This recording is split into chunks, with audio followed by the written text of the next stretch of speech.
नमस्कार, मी पल्लवीज किचन 94 मध्ये तुमच्या सगळ्यांचं खूप खूप मनापासून स्वागत आहे। तर आज आपण बनवणार आहोत तांदळाची खीर। तर ही तांदळाची खीर बनवताना जास्त वेळ पण लागत नाही आणि अगदी कमीत कमी साहित्यामध्ये ही खीर तयार होते। रेसिपी बघण्याआधी माझ्या चॅनलवर नवीन असाल तर प्लीज माझ्या चॅनलला सबस्क्राइब करा आणि जास्तीत जास्त लोकांपर्यंत शेअर करा आणि लाईक सुद्धा करा। चला रेसिपीला सुरुवात करूया। तर इथे मी साधा तांदूळ घेतलेला आहे घरचा। तुमच्याकडे मोरांबा तांदूळ असेल किंवा इंद्रायणी तांदूळ असेल किंवा कोणता पण तांदूळ असेल तर तो तुम्ही ह्या तांदळाच्या खीरेसाठी वापरू शकता। तर इथे मी हा घरचा तांदूळ वापरलेला आहे खीरेसाठी। आता या तांदळाला 2-3 पाण्याने छान असं स्वच्छ धुवून घ्यायचं। याच्यामध्ये काही कोंडा असतो, पुष्कळ दिवसाचे तांदूळ असतात त्यामुळे, किंवा काही डस्ट वगैरे राहतो, तो पूर्ण पाण्याने धुवून घेतल्याने पूर्ण निघून जातो। तर याला चांगलं 2-3 पाण्याने स्वच्छ असं धुवून घ्यायचं। तुम्ही ह्या तांदळाचं प्रमाण तुमच्या आवडीनुसार किंवा तुमच्या इच्छेनुसार कमी जास्त घेऊ शकता। मी इथे अर्धा वाटी घेतलेली आहे। तुम्हाला जर जास्त बनवायचं असेल तर तुम्ही 1 वाटी तांदूळ घेऊ शकता या ठिकाणी। तर आता अशा पद्धतीने छान असं स्वच्छ धुवून घ्यायचं तांदळाला। आणि हे बघा आता धुवून झालेले आहे 2-3 पाण्याने। तर आता इथे पाणी टाकून आपण प्लेटनी झाकून अर्धा तासपर्यंत भिजत ठेवायचे तांदळाला। अर्धा तास ठेवल्याने तांदूळ छान असे भिजतात पाण्यामध्ये आणि खीर पण छान चवीला छान लागते। त्यामुळे तुमच्याकडे वेळ असेल तर तुम्ही अर्धा तास नक्की भिजत ठेवा तांदळाला। तर बघा अर्धा तास झालेला आहे। आता हा जो वरचा पाणी होता तो मी काढून घेतलेला आहे आणि अशा प्रकारे हे मी तांदूळ काढलेले आहे एका साईडला आणि पाणी मी टाकून दिलेलं आहे। तर आता ह्या तांदळाला ना आपण मिक्सर जारमधून असं दरदर पिसून घेऊया। तर पूर्ण एकदम बारीक फाईन पेस्ट करायची नाही, दरदरी ठेवायची, म्हणजे जे कण राहतात ते खीरमध्ये छान वाटतात आणि चवीला पण चांगले होतात। तर तुम्ही इथे बघू शकता मी पूर्ण फाईन पेस्ट केलेली नाही आहे, अशी दरदरी ठेवलेली आहे। तर आता आपण समोरची रेसिपी बघूया। तर आता इथे मी वाटं ठेवलेला आहे गॅसवरती गरम करायला। वाटं गरम झालेलं आहे। इथे मी 1.5 चम्मच साजूक तूप टाकून घेत आहे। तुमच्याकडे तूप असेल तर तुम्ही तुपाचा वापर करा, अथवा तुमच्याकडे तूप नसेल तर तुम्ही तेलाचा पण या ठिकाणी वापर करू शकता। इथे मी 1.5 चम्मच तूप टाकलेलं आहे। आता तुपाला गरम होऊ द्यायचं। तूप गरम झालेलं आहे। इथे मी 5 ते 7 काजू घेतलेले होते, 5-6 बदाम घेतलेले होते आणि चारोळी घेतली आहे। ह्या सगळ्या तिन्ही जिन्नसांना आपण सर्वात आधी तुपामधून तळून घेऊया, हलकेसे असे ब्राउनिश कलर येतपर्यंत।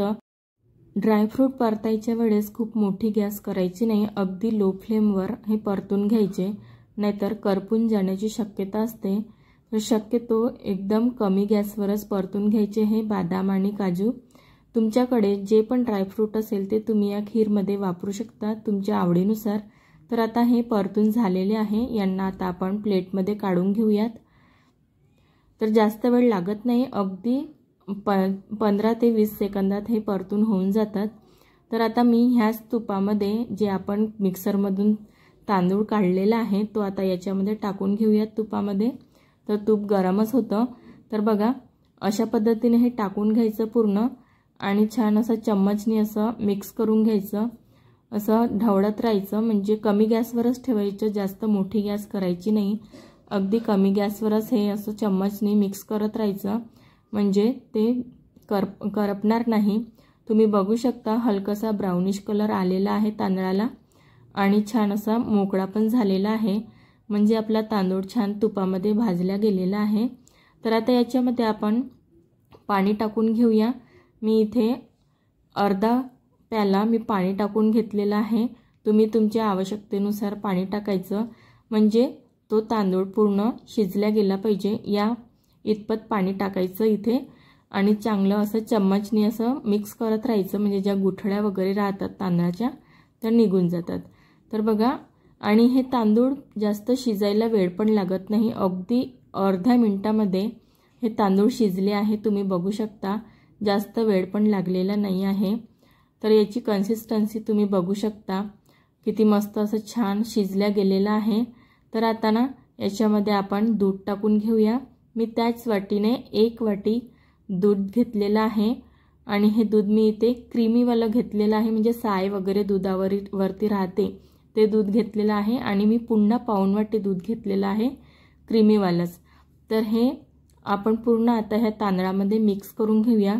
तर बघा इथे सुरुवातीला ना गाठी बनण्याची शक्यता असते, तर तुम्ही अगदी मोठी गॅस करायची नाही, तर लो फ्लेमवरच ठेवायचं। जोपर्यंत ह्या गाठी पूर्ण निघत नाही तोपर्यंत गॅस लोच ठेवायची आणि चम्मचनी पूर्ण असं मिक्स करून घ्यायचं, म्हणजे ज्या गाठी राहतात त्या पूर्ण निघून गेल्या पाहिजे।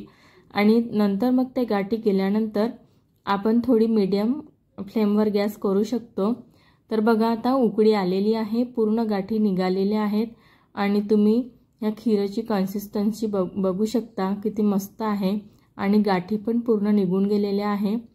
तर आता ना इथे मी साखर टाकत आहे अर्धा वाटीपेक्षा पण थोडं कमीच आहे। तुम्ही तुमच्या आवडीनुसार साखरेचं प्रमाण कमी जास्त करू शकता किंवा साखरेच्या ऐवजी तुम्ही गुळाचा पण यामध्ये वापर करू शकता। तर ह्या साखरला पूर्ण आपण इथे मिक्स करून घेऊया व्यवस्थित।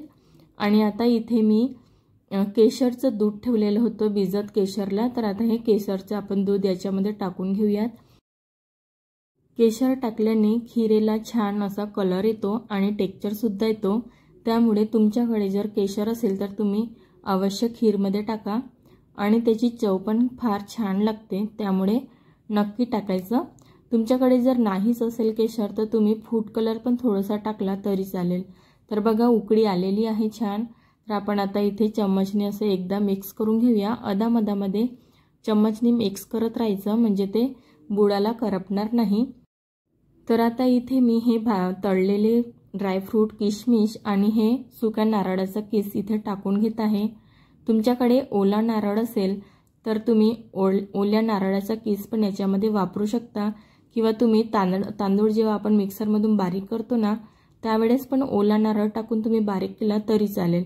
मी इथे वरून टाकलेला आहे, याने पण खूप छान चव येते आणि वरून मी थोडे वेलची पावडर टाकलेला आहे, याने सुगंध आणि चव पण खूप मस्त येते, त्यामुळे हे अवश्य टाकायचं।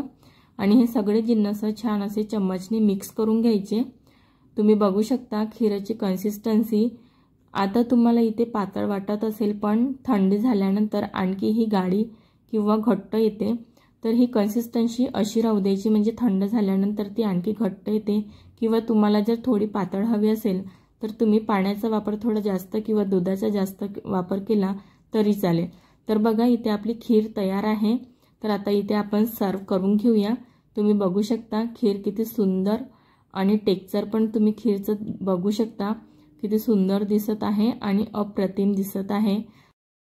ही खीर ना जास्त अक्षय तृतीयाला पितृ अमावास्येला जास्त बनवतात किंवा कधी कधी कोणाची इच्छा होते तांदळाची खीर खायची तर त्यावेळेस सुद्धा आवडीने बनवून खातात। तर तुम्ही ही अशा पद्धतीने ही रेसिपी तुम्ही घरी ट्राय करू शकता आणि घरच्यांची इच्छा तुम्ही अशा पद्धतीने खीर बनवून पूर्ण करू शकता। जास्त वेळ पण लागत नाही, अगदी कमीत कमी वेळामध्ये होते। आणि हे मी तुम्हाला ही टिप सांगितली आहे अर्धा तास भिजवत ठेवायची। जर तुमच्याकडे वेळ कमी असेल तर तुम्ही अख्खा तांदूळ मिक्सरमध्ये पाण्यात न भिजवता दरदरा पिसून घेतला आणि त्याची खीर केली तरी चालेल। रेसिपी कशी वाटली तर मला कमेंट करून नक्की सांगा आणि माझ्या चॅनलवर नवीन असाल तर प्लीज माझ्या चॅनलला सबस्क्राइब करा, बेल आयकॉनची बटन दाबायला विसरू नका, जास्तीत जास्त लोकांपर्यंत शेअर करा आणि तुमच्याकडे काही टिप्स असेल तर माझ्यासोबत नक्की शेअर करा। मस्त रहा, मस्त खा। Thanks for watching. नमस्कार।